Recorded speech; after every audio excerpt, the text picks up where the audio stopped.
campamento tá algo que tur anya ja hinanang in lokal hinanang kuta biba kina na Aruba ta asi uso di naturaleza e beach nang e nan talaga ng kas pa bing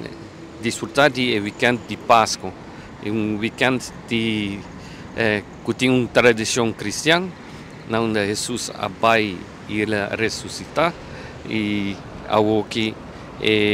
campamento e nananta sali fai na casa e vai na beach não para ressuscitar para relax para goza de natureza e te espera que nang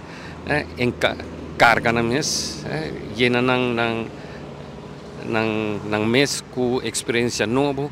para não po seguir a temporada que está nos dilante. Na una gente trabalha, gente talaga footprint atrás, dus lo que gente hace tá peso mesmo que quando tá hace riba beach, dus vou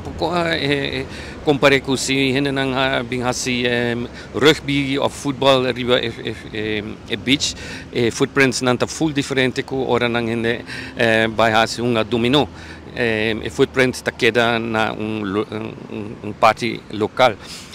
Lo que me comenta que na una gente tem uma atividade, não tá bem, não tá 13 coisas, não tá hasi uso de e lo que tá 13, já nós tem 6 anos que single use plastic tá nós tem ban riba je, dus aí nós espera que menos plastic tá bem riba beach e tá dentro lá mas, pero ainda quaresma e viento tá supladuro e lo que botin kuta light seja tá den cup of den tayo of koi hunga di mucha of outra coisa viento por lantanang e vai kunang di beach palama e aceita algo que diz dona atenção nessa cada pessoa tem responsabilidade para mesmo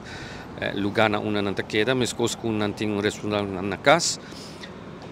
Não há coisas que não há na casa, não há na beach tampouco. E percorrer para a beach também queda em boa condição, nete, bem high nete, e agora também a o que não se na consamento. Lá que lugar também nete para tour outra gente não custa bem despesa de ibo, ou turista não, ou na local. Para também há beach nete, e lama também nete. Impacto está lo qual não está a se conectar com nós está usar, com nós está apreciar.